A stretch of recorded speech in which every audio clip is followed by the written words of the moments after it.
Abbas alayhi salam Street, Dongri, Mumbai 400009, India.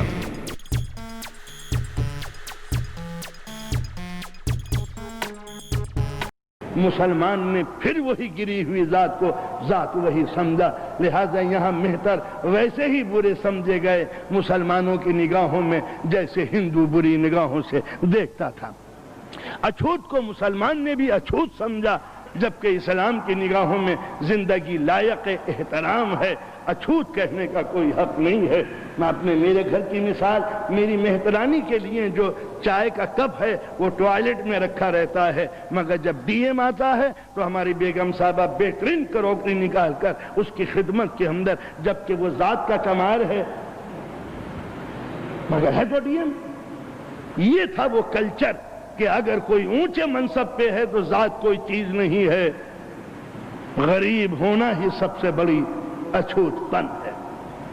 لہذا ہندوستان کے اندر ایک نیا کلچر پیدا ہوا، مسلم کلچر تو کبھی تھا ہی نہیں، مسلمانوں کا کلچر اور ہندوؤں کا کلچر مل کے ایک نیا کلچر بنا جس کا نام مسلم کلچر رکھا گیا۔ اس مسلم کلچر کو یا انڈین کلچر کو جب نیو کور برٹش گورنمنٹ نے دیکھا تو سب سے پہلے اپنے کلچر کو انٹروڈیوس کرایا بڑی فوقیت کے ساتھ۔ ویل تم انڈین لوگ بیٹھ کے پیشاب کرتا ہے، what a nonsense you are, کھڑا ہو کے پیشاب کرو تم ورنہ بیکورڈ ہو جاؤ گے، یا بیٹھا بیٹھا کھڑا ہو گیا۔ میں تو بہت ایڈوانس ہوں۔ نتیجہ یہ ہوا کہ زندگی کی ہر چھاپ کے اوپر تم انگریزی نہیں بول سکتا تو کچھ نہیں ہے تم، ہاں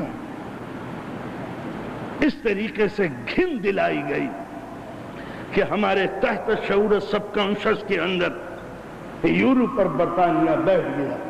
فائدہ کیا ہوا کہ آج 50 سال کے بعد بھی جبکہ برٹش حکومت نہیں ہے، برٹش کلچر آج بھی ہمارے ذہنوں پر حکمران ہے۔ یہ ہے مذہب اور کلچر کا اثر۔ مذہب مٹ جاتا ہے مگر کلچر اپنے اثرات باقی رکھتا ہے، لہذا اصل فیت نہیں ہے، فیت کے اوپر وہ عمل الصالحات ہے۔ آمنو یہ ہے فیت، عمل الصالحات وہ ایمان کی روشنی میں جو کریکٹر ڈیولپ ہوتا ہے وہ ہے کلچر۔ لہذا مسلمان کا کوئی تعلق اسلامی کلچر سے باقی نہیں رہا۔ برطانیہ جب ختم ہو گیا تو اب ایک نیا نظریہ چلا، برٹش گورنمنٹ ختم ہو گئی، اب چلا نیشنلزم۔ نیشنلزم کے کیا معنی ہوئے؟ آپ لندنر ہیں، برٹشر ہیں، آپ امریکن ہیں، Sweden, Norway, Belgium, Holland, France, ترکی، جرمنی، امریکہ، ایران، افغان، ہندوستان، یہ ہے نیشنلزم۔ آپ ہندوستانی ہیں، ہاں ہندوستان پہ فخر کر رہے ہیں۔ یہ خدا بزرگ کے مقابلے میں بنایا گیا تھا وطن، کہ وطن ہر چیز ہے، جو بھی چیز ہے وطنی، نیشنل، ہر چیز نیشنل نیشنل نیشنل۔ جب وطن کا تصور ختم ہو گیا، جب دنیا دو حصوں میں بٹ گئی، کیپٹلزم اور سوشلزم یا کمیونزم، کمیونزم اور کیپٹلزم دو بلاک بن گئے۔ آدھی دنیا ادھر چلی گئی، آدھی دنیا ادھر چلی گئی۔ ایک تیسرا بلاک خود بخود پیدا ہو گیا، کرنا ناصر، مسٹر نہرو، پرتگال کا بادشاہ، یہ سب، یہ ایک نیا تھرڈ کلچر تیار ہوا، پاور تیار ہوا، جو نہ الا الذی تھا نہ الا الذی تھا۔ جب ڈالر کی ضرب کے زد میں آ کر رشا ٹوٹ گیا تو کمیونزم ختم ہو گیا، صرف کیپٹلزم باقی رہ گیا۔ برطانیہ کا سورج ڈوب چکا، سیکنڈ ورلڈ وار کے بعد یورپ کی ریل کی ہڈی ٹوٹ گئی، اب صرف امریکہ رہ گیا، امریکہ وحدہ لا شریک لہ۔ جو ہم سے ٹکرائے گا ہم اسے کافر کہہ کے ختم کر دیں گے، ہمارے سامنے نہیں آنا چاہیے۔ اب امریکہ کے سامنے دو ہی چیزیں تھیں، رول، کہ ہم حکومت کریں تو کیسے کریں، تو لشکر نہیں بھیجیں گے، کلچر بھیجیں گے۔ جب کلچر بھیجیں گے تو کلچر بھیجنے کے لیے جیسے دین کے لیے پیغمبر کی ضرورت ہوتی ہے، اسی طرح کلچر کو انٹروڈیوس کرانے کے لیے ایک نیا پروفٹ تیار کیا گیا۔ اس پیغمبر کا نام تھا بتائیے کیا تھا؟ نہیں معلوم؟ ہاں، یہ نیا پیغمبر ہے ٹی وی. یہ وہ رسول ہے جس کے احکامات ہم رات دن دیکھتے ہیں. اب پہلے جو سنیما تھا وہاں جانے کی زحمت پڑتی تھی. یہ وہ رحمت ہے کہ جانے کی ضرورت نہیں ہے، سرہانے رکھا ہوا ہے. نہیں نہیں نہیں، آپ اٹھ کے آن آف مت کیجئے، وہیں سے لیٹے لیٹے off on on off on off off on. پہلے بچوں کو فلمیں نہیں دکھائی جاتی تھیں.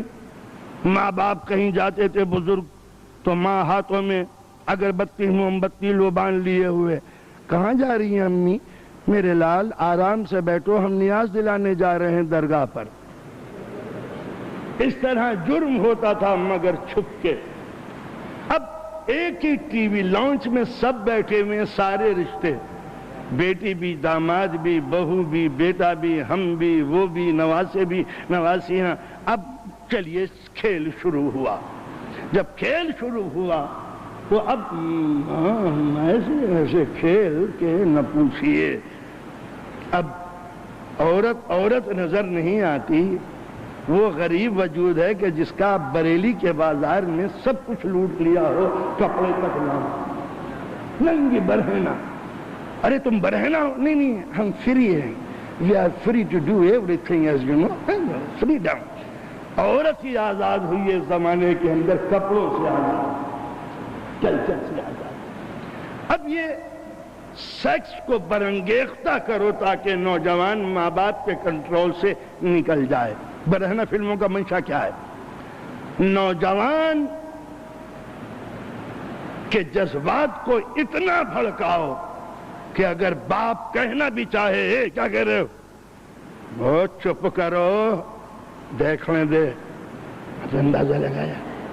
یہ کلچر.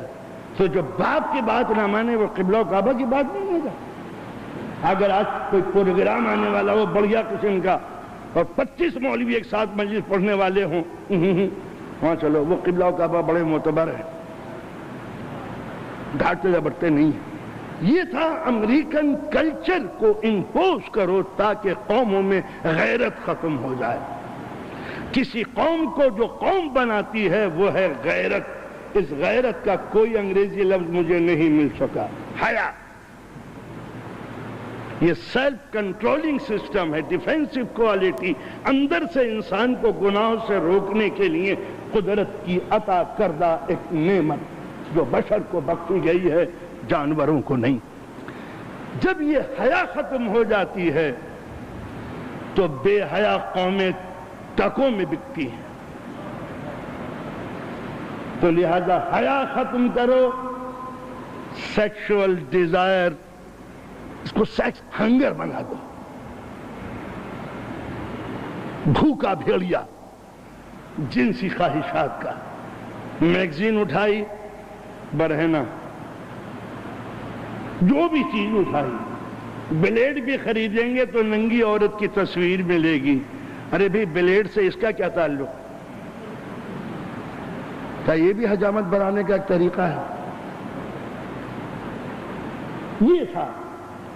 کیونکہ امریکہ اپنے جس کلچر کو امپوز کرنا چاہتا ہے، جس کی میں تشریح کل کروں گا، اس کلچر کے لیے ضرورت اس بات کی ہے کہ قوم کے اندر حیا نام کی کوئی چیز نہ رہے. بے حیا قومیں، میں نے عرض کیا، ٹکوں میں بکتی. تو لہذا کسی قوم کو غلام بنانے کے لیے لشکر مت بھیجو، گوریلا وار چھڑ جائے گی. کسی ملک کو غلام بنانے کے لیے کلچر بھیجو. جب کلچر بھیجو گے تو ملک کی غیرت اور آبرو ختم ہو جائے گی اور بڑی آسانی سے غلامی کا جوا یہ کاندھے پہ رکھ کے فخر سے بازار میں ناچیں گے، ہم امریکہ کے غلام ہیں، ہم امریکہ کے غلام ہیں. دوسرا کہے گا ہم بھی غلام ہیں، ہمارا آفر لے لو. بتاؤ ہم کیا خدمت کریں غلام بننے کے لیے؟ کیا کیا کیا کیا کرنے کے لیے آپ کی ضرورت ہے؟ یہ نہیں ہماری ضرورت ہوگی، آپ بتائیے ہم کیا کر سکتے ہیں. اے باجپئی مہاراج، کیوں یہ غیرت ہند کو وقت کی رکابی میں رکھ کے اپنے باس کو پیش کر رہے ہو؟ تو یہ ہے کہ جب قوموں میں غیرت نہیں ہوتی تو بکنے میں فرق فخر محسوس کرتے ہیں. ہم بک گئے ارزاں فروشتند وچھی ارزاں فروشتند، بک گئے بڑے گھٹیا ریٹوں میں.